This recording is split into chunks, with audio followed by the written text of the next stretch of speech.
अपना ध्यान सांसों पे केंद्रित करें। सांस नाक से लेते हुए मुंह से बाहर निकालें। नाक से सांस अंदर और मुंह से सांस बाहर।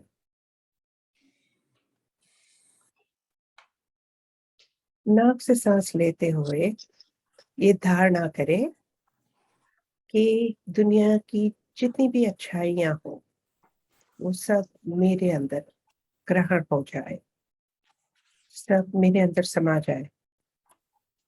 और मुंह से सांस लेते वक्त ये धारणा करें कि मेरे अंदर ऐसा जो भी कोई तत्व हो जो मेरा नहीं और मेरे लिए नहीं हो, वो मुझ में से बाहर निकल जाए। सांस लेते रहिए, नाक से सांस लेते रहिए और मुंह से सांस निकालते रहिए। ये करने पर शरीर और मस्तिष्क दोनों थोड़े से हल्के महसूस होंगे।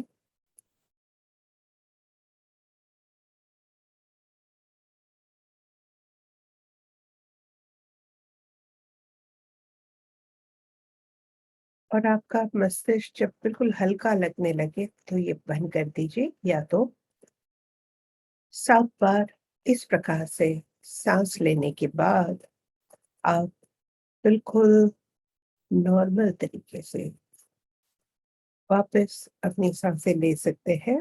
वो है कि नाक से सांस लें और फिर से नाक से सांस निकालें। ये आपको रोज करना है। अब आंखें बंद रखे हुए अपने अंतर्मन में झांके।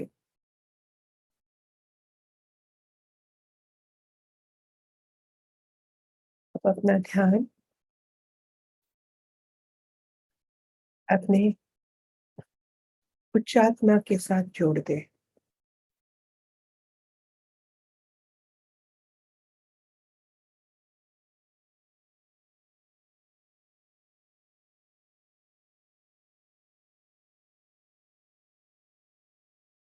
और फिर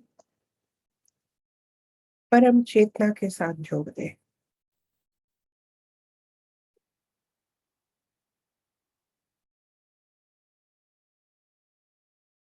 आपको इस कार्यक्रम के दौरान परम चेतना से जुड़े रहना है।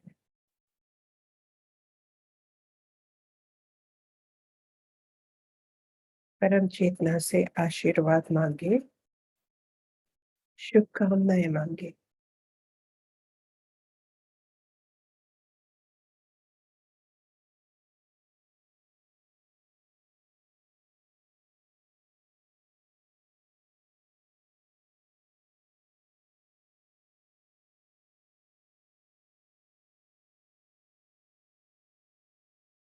अब इस घड़ी आपके मन में जो भी इच्छा हो वो आप परम चेतना को व्यक्त कर सकते हैं।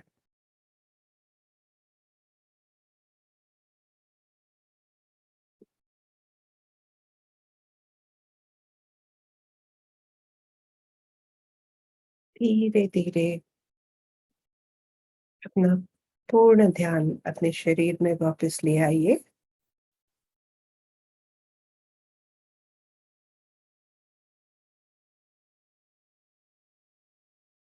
एक लंबी और गहरी सांस ले लीजिए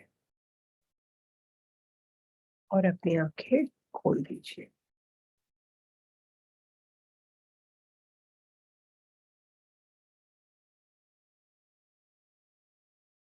आप सबका बहुत बहुत धन्यवाद। आपने हमारे साथ सुबह सुबह 7 बजे जुड़ने की कोशिश की और साथ में रहे।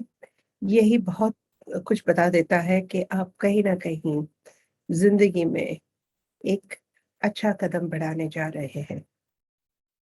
यह जो कार्यक्रम है कर्म शुद्धि, ये सोच के शायद आपको अचंभा हो, क्योंकि बचपन से ये बताया जाता है कि कर्म बहुत जटिल होते हैं और कर्म कर्म के बंधन से निकलना बहुत ही कठिन रहता है। ये मान्यता हमारे मन में घर कर चुकी है और उसकी वजह से शायद हम काफी तकलीफ में रहते हैं, उलझनों में रहते हैं। जब जिंदगी में परेशानियां आती है तो हमें पता नहीं चलता है कि इस परेशानियों से परे कैसे आए, कैसे उठे, और हम उसमें उलझते ही रहते हैं। ज्यादातर लोगों को लगता है कि कर्म एक श्राप है, एक बहुत बुरी बात है, एक बड़ी सी समस्या है और ये इंसान की समझ से बाहर है। कहीं ना कहीं ईश्वर ने हमें ये सजा दी है और कहीं ना कहीं हम पिछले जन्म में कुछ बुरा किया है जो हमें पता भी नहीं है और उसको हम इस जन्म में वापस लेके आते हैं। और जितना दुखी होंगे इतना ईश्वर के और करीब जाएंगे। तो ये एक ईश्वर का तरीका है कि हम दुखी हुए, तकलीफ में रहे और ईश्वर को याद करते रहे और इसी तरह से हमें आध्यात्मिक उन्नति करनी है। मैं ये बता दूं, काफी हद तक ये सब मान्यताएं हैं। शायद कर्म इसमें से कुछ भी नहीं है। मैं जिस तरह से कर्म को समझी हूँ वो कुछ थोड़ा सा अलग है, हटके है। और शायद ये 2 हफ्तों में, ये 14 दिनों में आप भी कुछ अलग से इनको समझने लगेंगे। हम इस कर्म बंधन से बाहर आए उससे पहले हमें कर्म को समझना है। कर्म क्या है? अब मैं किस हैसियत से ये बात कर रही हूँ ये थोड़ा सा बता दो। मेरी शुरुआत हुई है होम्योपैथी डॉक्टर की तरह से। मैंने बॉम्बे यूनिवर्सिटी से BHMS किया था। 15 साल होम्योपैथी की प्रैक्टिस की है, क्लासिकल होम्योपैथी। बम्बई में अपनी 2-2 क्लिनिक चलाया करती थी, दिन में 4 बार प्रैक्टिस करती थी। काफी अच्छी प्रैक्टिस थी मेरी। उन दौरान जाहिर है क्योंकि खुश मिजाज वाले लोग तो मेरे पास आएंगे नहीं, काफी दुखी लोग आते थे, तकलीफों को लेकर आते थे। किसी को शारीरिक, किसी को मानसिक, किसी को आध्यात्मिक, कोई ना कोई तकलीफ रहती थी, बीमारियां रहती थी। काफी हद तक उन मीठी मीठी गोलियों से ठीक कर देती थी, लेकिन ऐसी थोड़ी बहुत बीमारी थी जो मैं नहीं सुलझा सकी। उसमें से एक बीमारी मेरी खुद की थी जो मैं होम्योपैथी से नहीं कर सकी और वहीं से मेरी खोज हुई थी। एक खोज कि ये शरीर के आगे भी कुछ है, ये मन के आगे भी कुछ है जो हमें हमेशा एक अ, समंजस एक उलझन में डालते रहते हैं, राइट, एक तकलीफ में डालते रहते हैं। कुछ तो है जिसकी वजह से समस्याएं उलझती भी है और सुलझती भी है। तो वो क्या है? ये आत्मा क्या है? हम कौन है, कहाँ से आए हैं और क्यों इतने परेशान होते हैं, क्यों परेशानियों में रहते हैं? कभी कभार शायद जिंदगी बहुत आसान होने के बावजूद भी कहीं ना कहीं हम खुद इस समस्याओं को बुला लेते हैं अपनी ओर। कभी कभार जिनको दुखी होना चाहिए वो कभी दुखी नहीं होते हैं और जिनके पास बहुत सारे सुख हैं फिर भी दुखी रहते हैं। तो ये सब क्यों होता है? शुरुआत वहां से की थी और धीरे धीरे काफी चीजें हमने सीखी। योगा, मेडिटेशन, हीलिंग वाले कोर्सेज, हिप्नोसिस, क्लिनिकल हिप्नोसिस, क्योंकि मुझे अंतर्मन समझना था, सबकॉन्शियस माइंड समझना था, अर्धचेतन मन समझना था। वो सीखा, पढ़ाया, सिखाया और फिर उसको भी छोड़ दिया। तब जाके कहीं रेडिकल यानी कि चक्र का ज्ञान हमें हमारे मेडिटेशन के द्वारा प्राप्त हुआ। ये ज्ञान था छोटे से 5 चक्रों के के लिए, लेकिन धीरे धीरे आगे बढ़ती गई और जैसे जैसे सिखाती गई और समझती गई, समझना और सिखाना साथ साथ चलता रहा। और तब जाके समझ में आया, जो छोटी छोटी कड़ियां थी जो मुझे अ, हमेशा आश्चर्यचकित करती रहती थी, वो कड़ियों को मैंने जब जोड़ा तब एक पूरा पूरा पिक्चर ध्यान में आया कि भाई अच्छा इस तरह से होता है, इस तरह से कोई भी बीमारी, बीमारी मैं जब बोलती हूँ शारीरिक बीमारी नहीं, मानसिक आध्यात्मिक बीमारी कोई भी ले लो, कोई भी समस्याओं की शुरुआत कहाँ से होती है, समस्याएं क्यों आती है और समस्याओं का हमारे जीवन में क्या मकसद है, ये जब समझ में आया तब एक अद्भुत सा आनंद और शांति का एहसास हुआ। और यही समझ मैं आपको समझाने जा रही हूँ। ये जो प्रोग्राम है, ये आप एक शून्य की तरह समझिए। एक शून्य कुछ भी नहीं रहता है, फिर भी बहुत कुछ रहता है। आप इस शून्य को कहाँ पे स्थान दें, उसके ऊपर निर्भर करता है कि आप इस शून्य के द्वारा क्या कर सकते हो। अपने आप को मौका दीजिए कि आप अपने आप को समझ पाए और अपनी समस्याओं से बाहर निकल के अपने आप को समझ पाए। 3-4 दिन पहले अ, एक महिला थी, उसने वेबसाइट पे लिखा था कि यह प्रोग्राम करने के बाद मुझे अपने आप की पहचान हुई है और मेरे लिए ये बहुत महत्वपूर्ण था।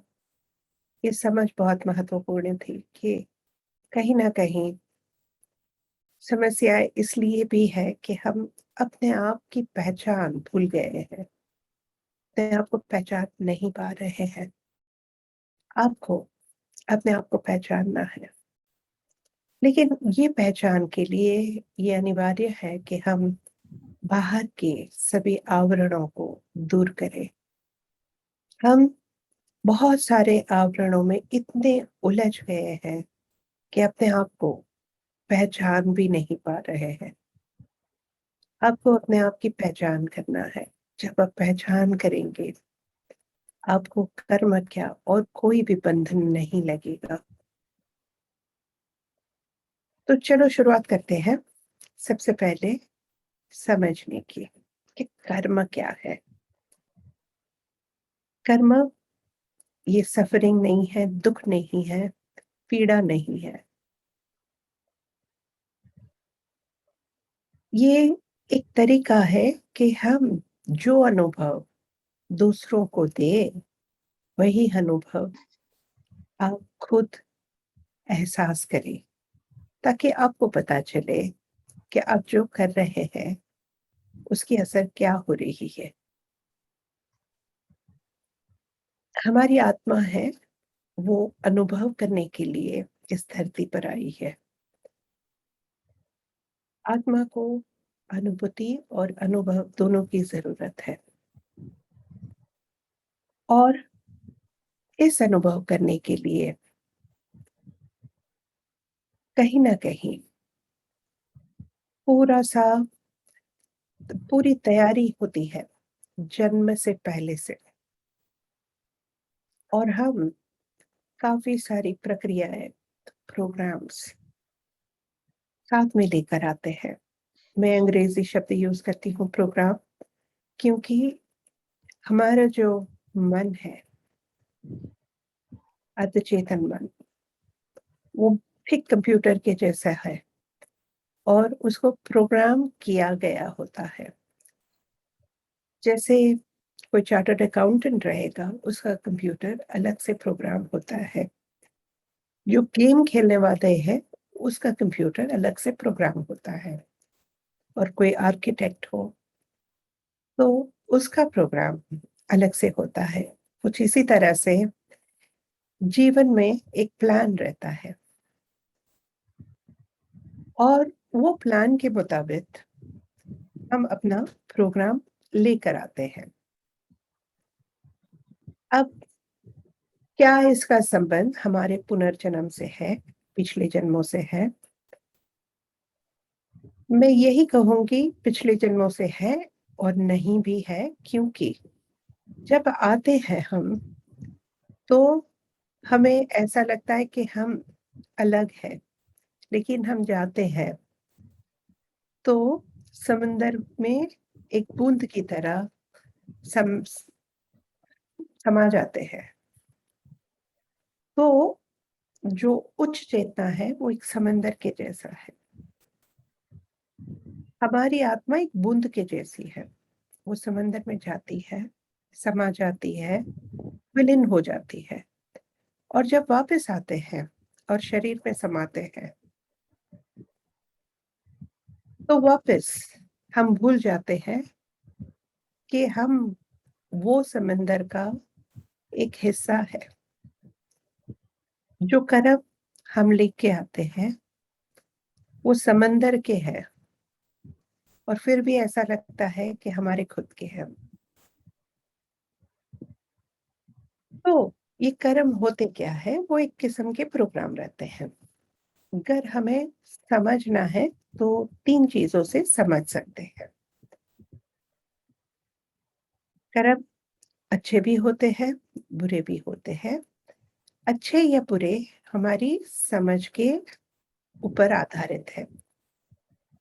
जब हम इस समंदर की नजर से देखें तो कुछ भी बुरा नहीं है, कुछ भी अच्छा नहीं है, सब सही है। लेकिन हम जब अपनी नजरों से देखें, क्योंकि हमारी आध्यात्मिक उन्नति बहुत हद तक सीमित है, इसलिए हमें कभी कभार ऐसा लगता है कि ये चीज अच्छी है और ये बुरी है, ये सही है और ये गलत है। ये सही, गलत, अच्छा, बुरा, ऊंच, नीच, ये इसलिए है कि कहीं ना कहीं हमारी आध्यात्मिक उन्नति रुकी हुई है। जब आध्यात्मिक उन्नति हो जाएगी पूरे पूरी तरह से, ना तो आपको सही लगेगा, ना तो आपको गलत लगेगा, ना तो आपको अच्छा लगेगा, ना तो आपको बुरा लगेगा, ना तो आपको दुख होगा, ना तो आपको सुख होगा, सिर्फ आनंद ही आनंद। वहां तक पहुंचने के लिए, उस अवस्था में पहुंचने के लिए जरूरी है कि आप धीरे धीरे इस आवरण को पहचानिए और इस आवरण से ऊपर उठिए, और आपकी इस उच्चात्मा हो, आप ही इस उच्चात्मा के एक अभिन्न अंग हो, इस बात का सिर्फ ज्ञान नहीं, एहसास करिए। अब जरूरी नहीं है कि इन 2 हफ्तों में आप इस एहसास को समझ पाएंगे। काफी लोग हैं, शायद वहां तक पहुंच भी पाए। काफी लोग हैं जिनको इस आवरण के साथ बहुत सारा काम करना है। कभी कभार ये आवरण बहुत घना रहता है तो काम भी ज्यादा हो जाता है। आपका अभ्यास जारी रखिए, ये पहला कदम है। आगे कई कदम है, चलते रहिए, आगे बढ़ते रहिए और आध्यात्मिक उन्नति पे ध्यान देते रहिए।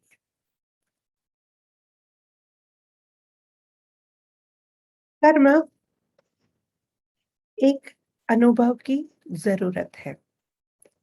जब कर्म अच्छे रहते हैं, सुख रहती है, शांति रहती है, आनंद रहता है, धन रहता है, स्वास्थ्य रहता है। हम सोचते भी नहीं हैं कि हमें कर्म के बारे में सोचना है। जब तकलीफ़ें आती हैं, समस्याएँ आती हैं और हम सुलझा नहीं पाते हैं, तब हम इस जीवन से आगे बढ़कर सोचते हैं कि ये मेरे साथ क्यों हुआ? मैं क्यों? सब ठीक है, सब अच्छे हैं, मुझे क्यों ये तकलीफ़ है? मैंने क्या किया? और तब जाके हम कर्म पर ये दोष डाल देते हैं। क्योंकि हमारा जो चेतन मन है, वो तो ये बात सुलझा नहीं पाएगा। अगर सुलझा पाते तो कर्म का कोई भी सहारा नहीं लेता। कर्म के बारे में कोई सोचता भी नहीं। जब हम सुलझा नहीं पाते हैं अपने दिमाग से, अपनी अक्ल से, तब जाके हम दोष देते हैं कि शायद ये कर्म की वजह से। कर्म महज़ सफ़रिंग नहीं है,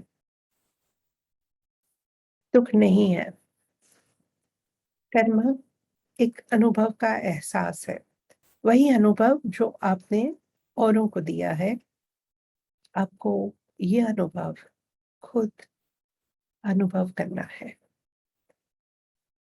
और जब आप करोगे, तब आप समझने लगोगे कि आपके हर एक विचार, हर एक हाव-भाव और हर एक प्रक्रिया का असर अन्यों पे कैसे होता है। जब ये समझने लगोगे, तो अपने आप को सँवारने लगोगे। अब 3 किस्म के कर्म है जो आपको शायद दुखी कर सके या तो बंधन में डाल सके। एक सबसे पहला है अपराध भाव। नाउ अपराध भाव ज़रूरी नहीं है कि हमें या आतंकवादी बनना है या कोई कातिल बनना है तब जाके अपराध हो। शायद आतंकवादियों को या तो कातिल को कोई अपराध भाव ना हो, उसको तो ऐसा ही लगे कि मैंने सही किया है। अपराध भाव हम जैसे साधारण इंसान को हो सकता है। हम छोटी-छोटी बातों में अपराध भाव का एहसास करते हैं, अनुभव करते हैं। जैसे कि 7 बज गए, मैंने अभी तक प्रोग्राम शुरू नहीं किया है या तो गलती से मेरा माइक ऑन रह गया था और मेरी आवाज़ की वज़ह से लोगों को डिस्टर्ब हो गया हो या आज मैंने इसको कुछ बोल दिया और उसको बुरा लग गया तो दुखी हो गया बंदा। अरे बाप रे! मुझे ये नहीं करना था या मैंने थैंक यू नहीं बोला, उसने कितना अच्छा किया फिर भी मैंने थैंक यू तक नहीं बोला। छोटी बात में हम इस अपराध भाव को महसूस करते हैं, कभी-कभी बड़ी बात भी हो जाती है। गलती से किसी को इजा पहुँचाना, अपनी बेपरवाही या लापरवाही की वजह से किसी की मौत हो जाना या संबंध तोड़ देना। ऐसी कई बातें होती हैं जो हमें पता है, जानबूझकर करते हैं, कभी-कभार अपने आप को बचाने के लिए करते हैं, लेकिन अंत में अपराध भाव का अनुभव करते हैं और जब ये अनुभव करते हैं, तो कहीं न कहीं हम अपने आप को सज़ा देते हैं और यह सज़ा सिर्फ़ आप अपने आप को नहीं, औरों के द्वारा भी अपने आप को देते हैं। हम ऐसे लोगों में घिर जाते हैं, जो हमें सज़ा देते रहते हैं। मैंने अक्सर देखा है कि जब अपराध भाव कम हो जाता है, ये सब सज़ाएँ कम हो जाती हैं। ऐसे लोग जो आपको तकलीफ़ देते रहते हैं, वो भी अपना रवैया बदल देते हैं और कहीं न कहीं हम उन लोगों से कभी-कभार दूर भी हो जाते हैं। और उनकी असर भी कम हो जाती है। ये हमने अक्सर देखा है जब लोग तकलीफ में रहते हैं, जब लोग बहुत परेशान रहते हैं, ऐसे भी लोग रहते हैं जो उनको परेशान करते रहते हैं, कोई भी तरीके से। वो समस्या औरों की नहीं है, वो परेशान इसलिए करते हैं कि आपको परेशान होना है, और आपको परेशान इसलिए होना है कि कहीं न कहीं आपके मन में एक अपराध भाव है। हम इस अपराध भाव को समझेंगे, उसका निवारण कैसे करना वो भी समझेंगे, और इस अपराध भाव से हम ऊपर उठेंगे। जब हम अपने आप को माफ करना सीख जाएंगे, हम अन्यों को भी माफ कर सकेंगे, और जब माफी मांग लेंगे, माफ कर देंगे, हमें अपने आप को क्षमा कर देंगे, तो ये सजाएं कम हो जाएगी। और जब सजाएं कम हो जाएगी तो जिंदगी के दुख भी कम हो जाएंगे। दूसरा अनुभव ये है रिग्रेट। रिग्रेट यानी कि Uma, can you tell me regret को क्या बोलेंगे हिंदी में? पश्चाताप। पश्चाताप। ना Yeah. ना ना, द पश्चाताप, Uma? I'm just checking out. Right. पछतावा पछतावा पछतावा। ना ना ना ना ना, एक second, let me give you there's another word for it. Maybe I'm not able to locate. Is it ग्लानि भाव? I'll tell you tomorrow. I've just found इतनी आदत हो जाती है ना हमें अंग्रेजी शब्द इस्तेमाल करने की कि कभी कभार सही शब्द याद भी नहीं आते। It is खेद. खेद is the word. Thank you so much. Thank you. खेद। अब पश्चाताप और खेद में क्या फर्क है? पश्चाताप ये है कि हमने कुछ गलत किया, और खेद ये है कि हमने सही समय पर सही चीज नहीं की, तब खेद होता है। फर्क ये है कि हमने कुछ गलत किया तो वो पश्चाताप है, गिल्ट है। और रिग्रेट और खेद ये है कि हमें ये करना था और हम सही समय पर सही नहीं कर सके। खेद है कि हमने बच्चों की सही परवरिश नहीं की। खेद है कि हमने अपने शरीर का ध्यान नहीं रखा। खेद है कि हमने रिश्तों की कदर नहीं की। और अपराध भाव ये है कि हमने अपने रिश्तेदारों को बहुत दुख दिया। खेद है कि हम रिश्तेदारों को, अपने रिश्तों को संभाल ना पाए, उनको सुखी ना कर पाए, उनको खुश ना कर पाए। ये समझ में आ गया? दोनों में फर्क है। ओके, तो एक है अपराध भाव, दूसरा है खेद, और तीसरा है इनकम्प्लीशन यानी कि अधूरापन। अधूरापन कहीं ना कहीं लगता है कि मुझे माँ बनना था, मैं माँ ना बन पाई। मुझे अपनी पढ़ाई करनी थी, पूरी करनी थी, मैं कर ना पाई। मुझे मेरा अभ्यास जारी रखना था और मैं कर नहीं पाई, संजोग ऐसे थे। तो कहीं ना कहीं एक अधूरापन लेकर हम आगे बढ़ते रहते हैं और अधूरापन का एहसास करते रहते हैं। ये 3 चीज है खास जो हमें कर्म बंधन में डाल सकता है, तकलीफों वाले।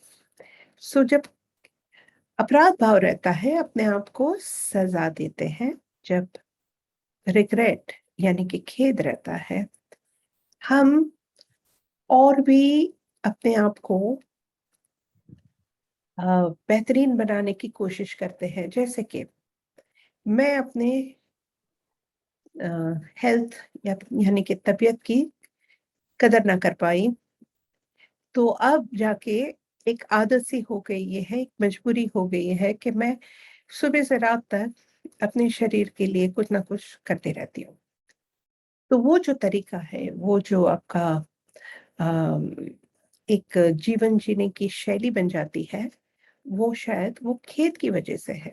इससे शायद शरीर को कोई फ़ायदा ना हो, फिर भी आपको एक आदत सी बन जाती है। लेकिन उससे ना तो आपको खुशी होती है, ना किसी को खुशी होती है, तकलीफ़ ही तकलीफ़ होती है। क्योंकि एक मन में धारणा आ गई है कि मैंने अपने शरीर का ध्यान नहीं रखा। हम इस खेद के बारे में और भी डिटेल में बात करेंगे। तीसरा है इनकम्प्लीशंस। इनकम्प्लीशंस मैंने जैसे बताया, काफ़ी चीज़ें हमें करना था, कर रहे थे। संजोगों की वजह से या जो भी ज़िंदगी का तरीका है, हम शायद वो कर नहीं पाए, जो इच्छा थी अधूरी रह गई है। सो इस अधूरी इच्छाओं को हम आगे बढ़ाते रहते हैं, अपने आप को अधूरापन महसूस करते हैं और इस अधूरापन को भरने की कोशिश करते रहते हैं और इसी तरह से ज़िंदगी जाती रहती है। ये ज़िंदगी में खुशियाँ कम आती है, दुःख ज़्यादा आते हैं। क्योंकि जो चीज़ अधूरापन से शुरू होती है, वो चीज़ आगे जाके और अधूरापन का एहसास कराती रहती है। हम समझेंगे इस बात को थोड़ा और गहराई से। अ, और 2-3 चीज़ है जो शायद आपको कर्म बंधन में बाँधे रखे। एक है श्राप। श्राप वो महाभारत वाले या रामायण वाले या अ, और परी कथाओं के जैसे श्राप नहीं रहते हैं। छोटी-छोटी बातें हैं, हम जो बोल देते हैं सही होता है और फिर पछतावा होता है कि हमें ये नहीं बोलना चाहिए था। अपने आप को कोसते रहते हैं। हमारे पूर्वज, रिश्तेदार, उन्होंने कहीं न कहीं किसी न किसी को कोसा हो या गलत बात बताई हो और हमने वो पकड़ ली हो, तो उसकी वजह से हम तकलीफ में रह सकते हैं। कभी-कभार कोई प्रतिज्ञा ले ली हो, उसकी वजह से भी हम तकलीफ में रह सकते हैं। इन सब चीज़ों का हम गौर करेंगे अगले दिनों में, आते आए आए दिनों में, रोज़ 7 बजे मिलेंगे और आज इतना कहकर मैं आपको संबोधित करूँगी। अगर आपके मन में इस वक़्त कोई प्रश्न है, तो पहले उसको सुलझाएँ और फिर आगे बढ़ें। ओके? किसी को कुछ पूछना है इस वक़्त?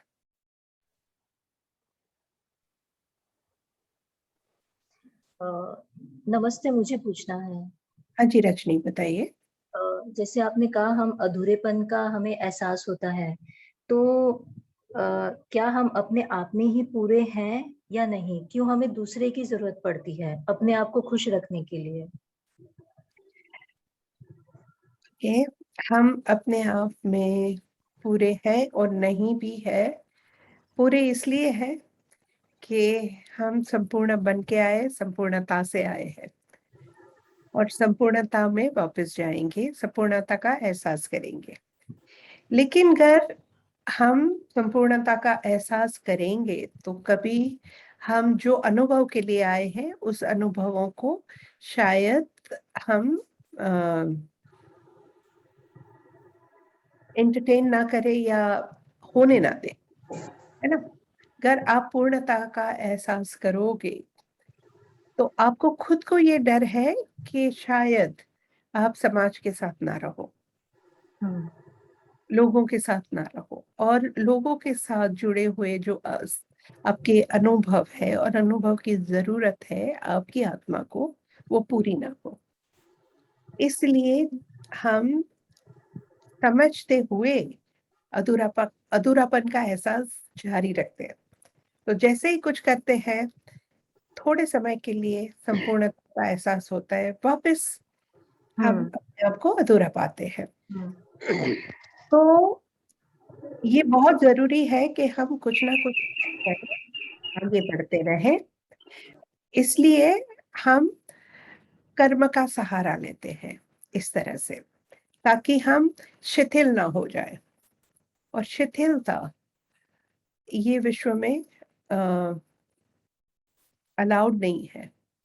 शिथिल होने पर बहुत सारी तकलीफें वैसे भी हो सकती है। तो इसलिए शिथिलता को दूर रखने के लिए, अपने कार्य को जारी रखने के लिए, जीवन को आगे बढ़ाने के लिए हम इस कर्म का सहारा लेते हैं। जब ये बात ठीक से समझ जाओगे और बिना कर्म को आप आगे बढ़ते रहोगे, जब ये सीख जाओगे, आपको कर्म की जरूरत नहीं पड़ेगी, अधूरेपन की भी जरूरत नहीं पड़ेगी।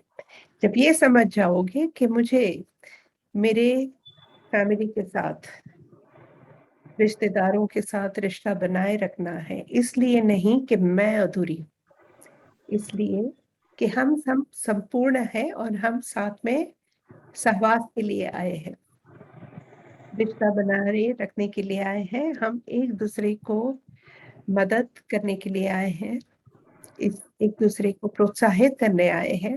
अगर ये बात आपको समझ में आ जाए तो संपूर्णता का एहसास करते हुए भी आप रिश्ते जारी रखेंगे। और जब ये बात समझ में आ जाए तो आप अपने आप को संपूर्णता का एहसास करने की इजाजत दे देंगे। Thank you, thank you.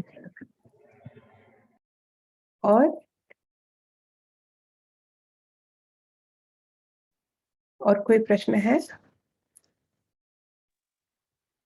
Hello ma'am. Hello. मैं पंडित सिद्धेश्वर स्वामी बात कर रहा हूँ। हाँ जी, कहिए सर। मुझे एक सवाल पूछना था कि हाँ जी। भगवत गीता में कहा है नैनं छिन्दन्ति सहस्राणि नैनं धन पावकः। मतलब जो आत्मा जो है उसको कोई मार नहीं सकती या तोड़ नहीं सकता, तो फिर ये जो कर्म रहते हैं पिछले जन्म के, ये आत्मा ने किया हुआ रहता है या किसी ने किया हुआ रहता है? सॉरी हुआ, लेकिन ऐसा मुझे एक सवाल आया मन में कि ये कर्म किसने किए हुए रहते हैं? हाँ, मैं एक बात बताऊं। आत्मा एक पानी के बूंद के जैसी स्वच्छ और शुद्ध रहती है। ये पानी की बूंद जब आसमान से गिरती है,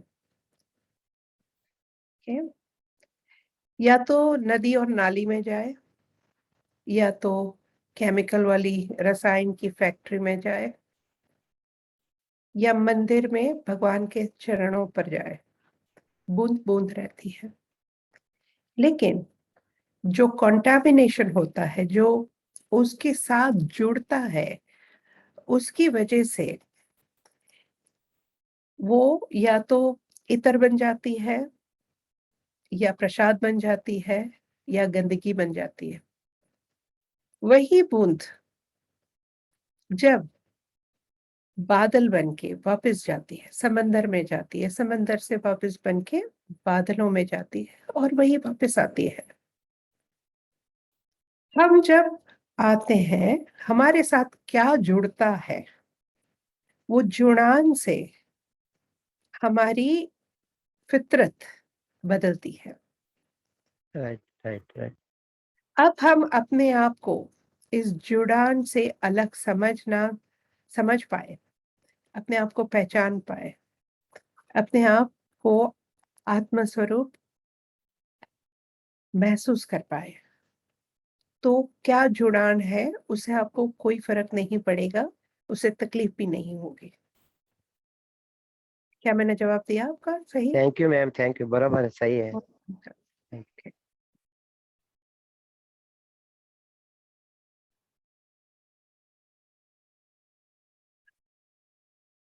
और कुछ बस वहीं पे? ओके। तो आज मैं बताती हूँ अब हम आगे कैसे बढ़ेंगे। तो ये आपके लिए इंट्रोडक्शन था, शुरुआत थी। कोर्स अभी भी शुरू नहीं हुआ है। कल मैं सबसे पहले आपको हीलिंग की एक बेहतरीन टेक्निक सिखाऊंगी, जो तरीका है इससे आप अपने आप को बहुत आसानी से हील कर पाओगे। हील यानी स्वस्थ कर पाओगे।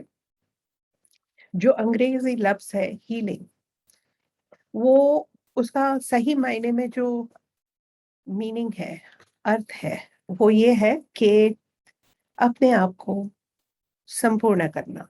हील शब्द आया है संपूर्णता से, होल एंड कंप्लीट। वो प्रक्रिया जो हमें संपूर्णता का एहसास दे और हमें संपूर्णता के साथ जोड़ दे, वो है हीलिंग। हमें अपने आप को हील करने की शुरुआत करनी है। जब हील करेंगे तो धीरे धीरे ये आवरण निकलते जाएंगे, कुछ इसी तरह से जैसे प्याज के आवरण निकलते निकलते निकलते आप शून्यता तक पहुंच जाओगे। ये काम आपको खुद करना है, हम आपको बताएंगे कैसे करना है, लेकिन इतना आसान बनाया है आपके लिए कि आप अपने आप इस काम को कर सकते हैं, इस कार्य को कर सकते हैं। हीलिंग आत्मशुद्धि का एहसास है, अनुभव है, जिसे हम अपने आप को, अपने शरीर को हर दिन शुद्ध करते हैं। मुंह धोते हैं, दांत साफ करते हैं, शरीर साफ करते हैं। इसी तरह से हमारे मन को इस तरह से साफ करना है कि आत्मा और आत्मा की शुद्धता का अनुभव अपने आप को होने लगे।